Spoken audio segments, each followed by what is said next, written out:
तो भाई एक बार फिर से आपका स्वागत है एक और फ्रेश वीडियो में, जहां एक बार फिर से हम नजर डालने वाले हैं क्रिकेट वर्ल्ड की कुछ बहुत ही इंपॉर्टेंट और एकदम टॉप की अपडेट्स पे। शुरू करें सबसे पहली अपडेट से। तो भाई पहली अपडेट तो यही है कि कल के दिन 99.9999% ये कंफर्म हो चुका है कि गौतम गंभीर ही इंडिया के अगले हेड कोच बनेंगे। देखो बहुत दिनों से बहुत बातें हो रही थी कि रिकी पॉन्टिंग को अप्रोच करा गया है, जस्टिन लैंगर को अप्रोच किया गया है, फ्लेमिंग को अप्रोच करा गया है। देखो भाई सबसे पहले तो कल के दिन जय शाह ने एक क्लियर स्टेटमेंट दे दिया कि हमने अभी तक किसी भी ऑस्ट्रेलियन कोच को सामने से भैया अप्रोच नहीं करा है। भले ही रिकी पॉन्टिंग और जस्टिन लैंगर ने कहा कि वो इंटरेस्टेड नहीं है। पॉन्टिंग ने तो ये कह दिया था कि भैया मुझको अप्रोच करा गया था लेकिन मैंने मना कर दिया क्योंकि मैं इतने लंबे वक्त तक इंडिया के हेड कोच के रूप में ज्वाइन नहीं कर सकता था, मुझे अपनी फैमिली को टाइम देना है। ऐसे में रिकी पॉन्टिंग नहीं बनने वाले हैं, ये पूरे तरीके से क्लियर हो गया था। पर यहां पे नोटिस करने वाली बात यह है कि जय शाह ने जो क्लियर स्टेटमेंट दिया है उसमें यह कहा है कि बीसीसीआई ने सामने से किसी भी ऑस्ट्रेलियन कोच को अप्रोच नहीं करा था, जिससे यह तो साफ हो जाता है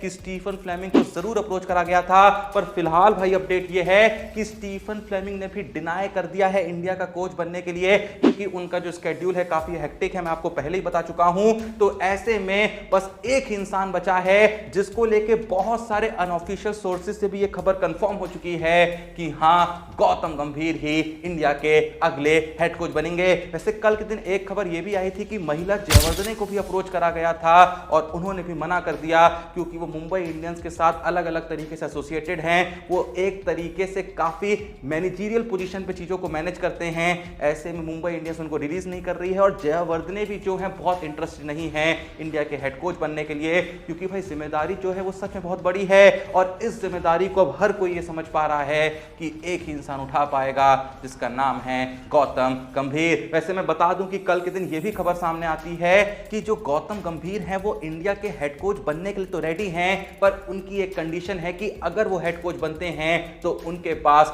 100% अथॉरिटी होनी चाहिए, वो किसी के हाथ की कठपुतली नहीं बनेंगे। और भाई देखो गौतम गंभीर से हम यही एक्सपेक्ट करते हैं, हम जानते हैं गौतम गंभीर ऐसे ही हैं, अगर वो हेड कोच बनेंगे तो भाई बेकार का कोई भी नाटक नहीं सहेंगे, जो वो करना चाहेंगे वो करके रहेंगे और अगर कोई रोकेगा उनको वो करने से जो वो करना चाहते हैं तो भाई उसी दिन कहेंगे मैं जा रहा हूं तुम देख लो। क्या आपको भी लगता है कि इस वक्त पे गौतम गंभीर ही वो इंसान है जो इंडियन क्रिकेट को पूरे तरीके से वापस से ट्रांसफॉर्म कर सकते हैं, वापस से जो सूखा चल रहा है आईसीसी ट्रॉफीज का उस सूखे को खत्म कर सकते हैं? अगर आपको भी ऐसा लगता है तो कमेंट सेक्शन में जरूर बताइएगा। अब जैसा मैंने आपको ये तो बता दिया कि कल के दिन जय शाह ने ये स्टेटमेंट दिया कि उन्होंने सामने से किसी भी ऑस्ट्रेलियन प्लेयर को इंडिया का हेड कोच बनने के लिए अप्रोच नहीं करा था, तो सेम टाइम पे कल के दिन जय शाह ने एक ऐसा स्टेटमेंट दिया है जो एक इंडियन क्रिकेट फैन होने के नाते आपके लिए जानना बहुत ही ज्यादा जरूरी है। हां तो जैसा मैं कह रहा था कि कल के दिन जय शाह ने यह तो पूरे तरीके से कंफर्म कर दिया कि उन्होंने किसी भी ऑस्ट्रेलियन प्लेयर को इंडिया का हेड कोच बनने के लिए अप्रोच नहीं करा था, लेकिन सेम टाइम पे जय शाह ने यह भी कहा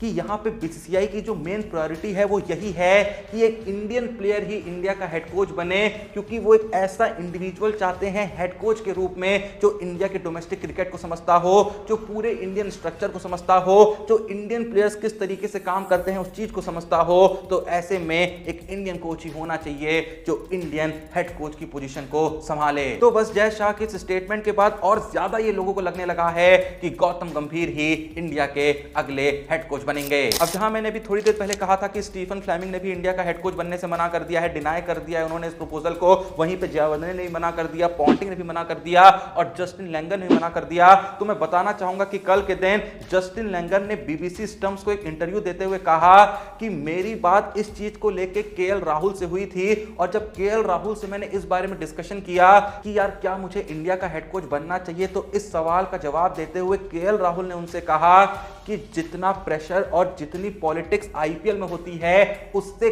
कई गुना ज्यादा प्रेशर, कई गुना ज्यादा पॉलिटिक्स तुमको तब फेस करनी होगी जब तुम इंडिया के हेड कोच बनोगे। भाई मुझे तो लग रहा है कि केएल राहुल ने यह बात थोड़ी सी प्राइवेटली कही होगी जस्टिन लैंगर से और ये सोच के कही होगी कि ये जो बात है ये बंदा अपने तक ही रखेगा, लेकिन जस्टिन लैंगर ने तो पब्लिकली बोल दिया कि भैया इंडियन टीम में भारी पॉलिटिक्स होती है, इंडियन कोच के ऊपर एक भारी प्रेशर होता है जिस बेसिस पे वो डिसीजन लेता है। अब देखो ये स्टेटमेंट के बाद पहले तो केएल राहुल जाहिर सी बात है बहुत ही ज्यादा बीसीसीआई से सुनाए जाएंगे, और मुझे लग रहा है कि इसी स्टेटमेंट के बाद शायद गौतम गंभीर ने ये कंडीशन रखी होगी कि भाई देखो हेड कोच तो मैं तभी बनूंगा जब मेरे काम में कोई उंगली नहीं करेगा, जब मेरे पास 100% अथॉरिटी होगी डिसीजन लेने की। मैं तो देखो भाई पर्सनली गौतम गंभीर के इस स्टैंड को पूरे तरीके से सपोर्ट करता हूं, क्योंकि भाई कोई भी बंदा किसी भी पोजीशन पे बैठ के ये नहीं चाहता है कि कोई आके उसके काम में उंगली करे, कोई उसको आके बताए कि उसका काम कैसे होना चाहिए। तो ऐसे में गौतम गंभीर बिल्कुल परफेक्ट चॉइस है, क्योंकि मुझको एक बात का तो यकीन है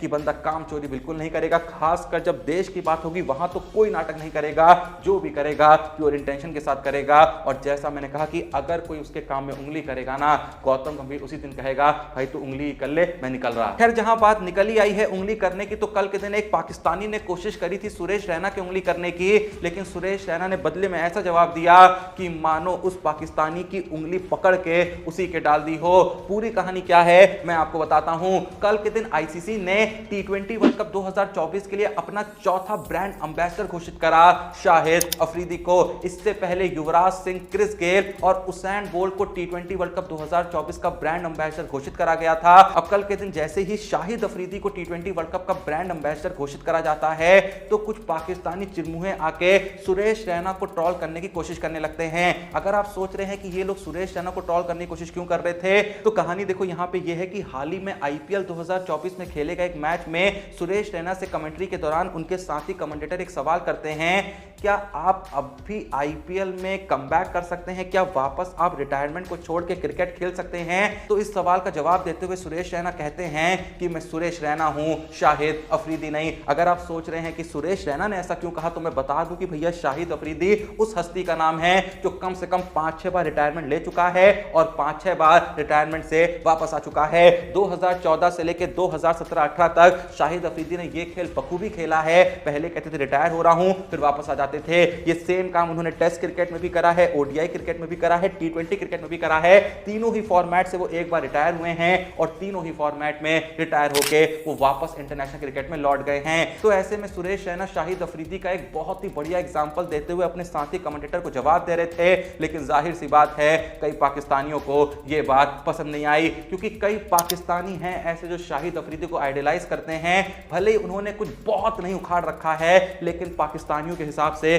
ठीक ठाक कंट्रीब्यूशन दे रखा है। तो जैसे ही सुरेश रैना ने यह बात कही, पाकिस्तानियों की हिलने लगी, उनकी जलने लगी। तो जैसे ही शाहिद अफरीदी को घोषित करा गया T20 वर्ल्ड कप 2024 का चौथा ब्रांड एम्बेसडर, तो भाई कुछ लोग आके सुरेश रैना को ट्रोल करने की कोशिश कर रहे थे, सुरेश रैना को टैग करके कह रहे थे कि देखो भैया आईसीसी ने शाहिद अफरीदी को ब्रांड एम्बेसडर घोषित कर दिया है, क्या तुमको सुरेश रैना कभी ऐसा जवाब मिला है? अब देखो कुछ पाकिस्तानियों ने जैसे ही सुरेश रैना को ट्रोल करने की कोशिश करी, सुरेश रैना का भी दिमाग ठनका और जवाब देते हुए उन्होंने ट्वीट कर दिया कि नहीं, मैं आईसीसी का ब्रांड एम्बेसडर तो नहीं हूं, लेकिन मेरे घर पे पड़ा हुआ है 2011 का वर्ल्ड कप, याद है ना वो मोहाली वाला मैच। तो बस ऐसे ही कुछ पंचेस मार के सुरेश रैना उन पाकिस्तानियों को इतना मस्त जवाब देते हैं कि हर इंडियन क्रिकेट फैन बोल रहा होता है भाई कुछ भी कहने का, लेकिन ए पाकिस्तानियों किसी भी इंडियन के मुंह नहीं लगने का। अगर आप यहां पे सुरेश रैना के जवाब को नहीं समझ पाए तो मैं बता दूं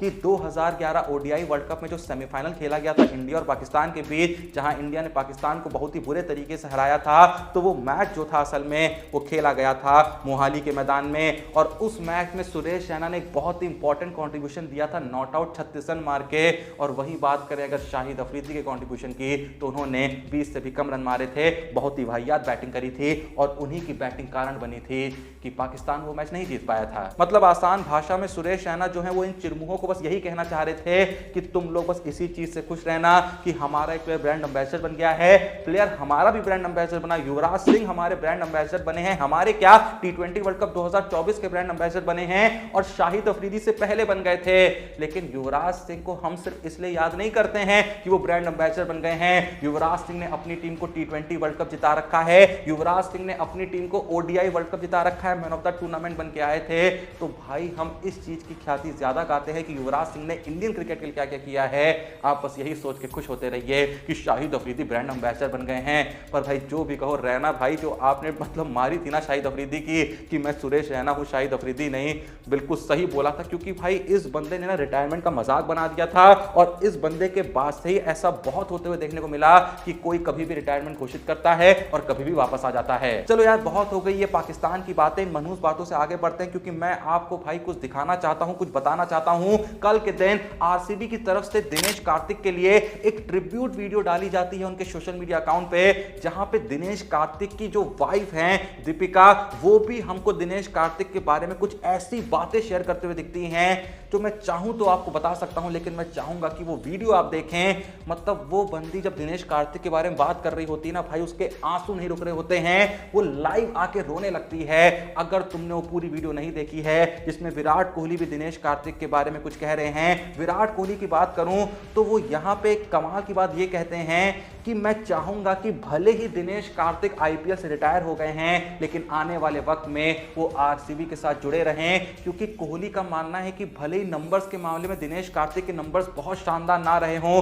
कि लोग उनसे इंस्पायर हो सकें, लेकिन दिनेश कार्तिक के पास क्रिकेट का बहुत ही कमाल का दिमाग है, वो क्रिकेट को बहुत ही डीप में समझता है। ऐसे में अगर वो आरसीबी में किसी भी रोल में आके जुड़ते हैं तो ये आरसीबी का सौभाग्य होगा। तो भाई इस स्टेटमेंट के बाद ऐसा लग रहा है कि दिनेश कार्तिक हमें अगले सीजन में भी आरसीबी के लिए खेलते हुए तो नहीं, पर कोई ना कोई रोल प्ले करते हुए जरूर दिख सकते हैं। क्या आप लोग को लगता है कि दिनेश कार्तिक एक important role as a mentor या फिर एज अ बैटिंग कोच या फील्डिंग कोच या कोई भी कोच कुछ कंट्रीब्यूशन दे सकते हैं? अगर आपको ऐसा लगता है तो कमेंट सेक्शन में जरूर बताइएगा। लेकिन भाई यहाँ पे मैं जिस वीडियो की बात कर रहा हूँ ना, जहां विराट कोहली दिनेश कार्तिक के बारे में बहुत कुछ बता रहे हैं, जहां पे दिनेश कार्तिक की वाइफ उनके बारे में बहुत कुछ कह रही है, इस वीडियो को एक बार जरूर देखना। ये पूरी वीडियो देखने को मिलेगी हमारे Telegram channel crick time with Joshi पे, जिसका लिंक है डिस्क्रिप्शन में टॉप पे पिन करके रखी है तुम्हारे लिए। तो प्लीज इस वीडियो को जरूर देखना। कसम से बता रहा हूं, जब तुम दिनेश कार्तिक की वाइफ की बातें सुनोगे ना भाई, तुम्हारा दिल पिघल जाएगा। तो एक बार जाके ये वीडियो जरूर चेकआउट करना, चेकआउट करो। वीडियो पसंद आई लाइक करो, चैनल को सब्सक्राइब करो। मिलते हैं नेक्स्ट वीडियो में, तब तक के लिए जय हिंद, धन्यवाद।